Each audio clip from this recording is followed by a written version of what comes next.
Olá, queridos! Estamos juntos mais uma vez para mais um momento de reflexão na Palavra de Deus. E a nossa meditação hoje tem como título Luta Difícil. Em Atos, capítulo 5, versículo 29, está escrito assim: Antes importa obedecer a Deus do que aos homens. É uma grande verdade de que o cristão, ele precisa viver norteado por princípios. E princípios não se negociam. É importante entender que princípios não mudam.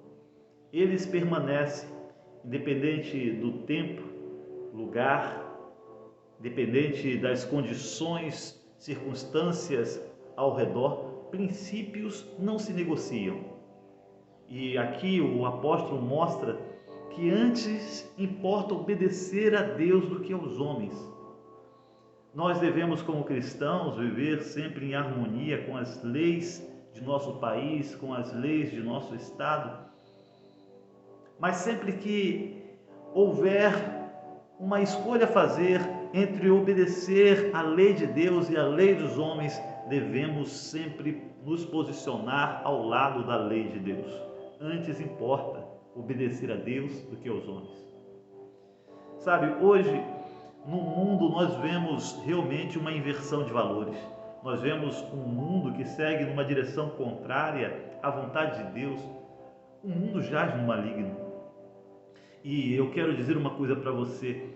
Nós somos chamados a viver uma vida de santidade em conformidade com a lei de Deus. Sabemos que a transgressão desta lei é pecado.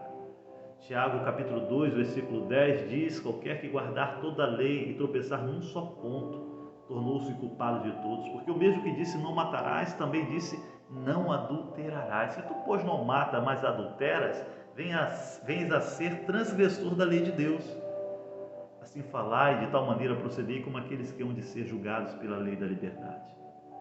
Sabe, hoje nós vemos as pessoas conhecendo esta lei, porém escolhendo mandamentos para seguir.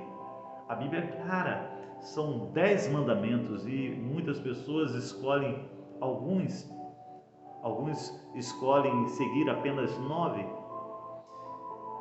E mesmo assim, queridos, obedecendo 9, deixando de obedecer tornou-se culpado. Porque para Deus, se você quebra você quebrou todos.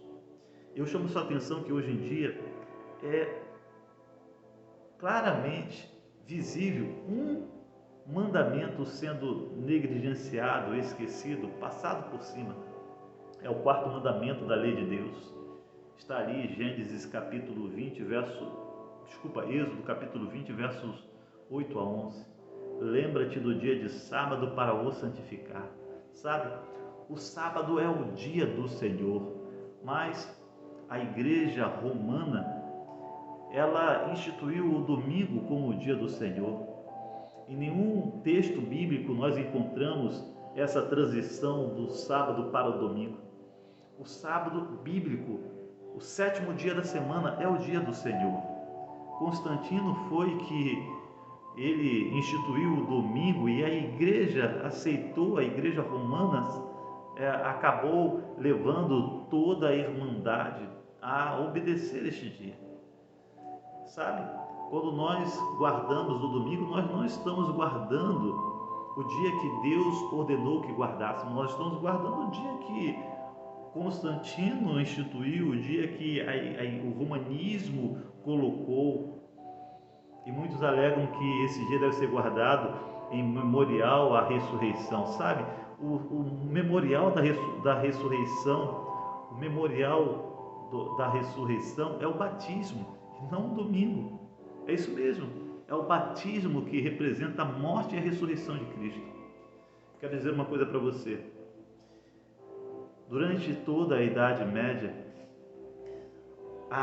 os fiéis filhos de Deus foram perseguidos por um poder, a união da igreja com o Estado, a supremacia papal, que durou ali de 538 depois de Cristo a 1798, quando o papado ele foi ferido de morte, pelo general Berthier, prendendo o Papa Pio VI por ordem de Napoleão Bonaparte. Está lembrado? Mas a grande verdade é a seguinte: aquela perseguição que havia, aquela busca por forçar as pessoas a irem contra a consciência, com apoio do Estado, a igreja fez isso no passado. E há sim, amigos, a ameaça de voltar a fazer no futuro novamente. Há um tempo de prova para todos os filhos de Deus, para todos os sinceros. Você sabe que nós não podemos viver em iniquidade, contrária à lei de Deus. E hoje, o sábado continua sendo um mandamento negligenciado pela maioria esmagadora daqueles que se dizem cristãos. E haverá um momento que aqueles que ainda insistem em obedecer à lei de Deus serão forçados também a negarem a fé, negarem a consciência e aderirem ao sábado espúrio, ao domingo, como o dia do Senhor, e a observar este dia. Deixa eu dizer uma coisa para você: neste momento da história, neste momento, nós precisamos nos manter firmes, porque antes importa obedecer a Deus do que aos homens. Quando a igreja romana se unir novamente ao Estado, quando o protestantismo apostatado se unir ao romanismo, o fogo da perseguição irá se acender, mas nós precisamos estar firmados no Senhor, porque antes importa obedecer a Deus do que aos homens. Entenda isso. Você é chamado a se manter firme ao Senhor, fiel a Deus, como a bússola é o polo. Você é chamado a não ceder. Que Deus te fortaleça para isso. Eu quero orar com você. Senhor Deus, abençoa este filho, esta filha, conceda-lhes força e poder diante das provas, diante das tentações. Em nome do Senhor Jesus. Amém. Deus te abençoe, um forte abraço e até a próxima.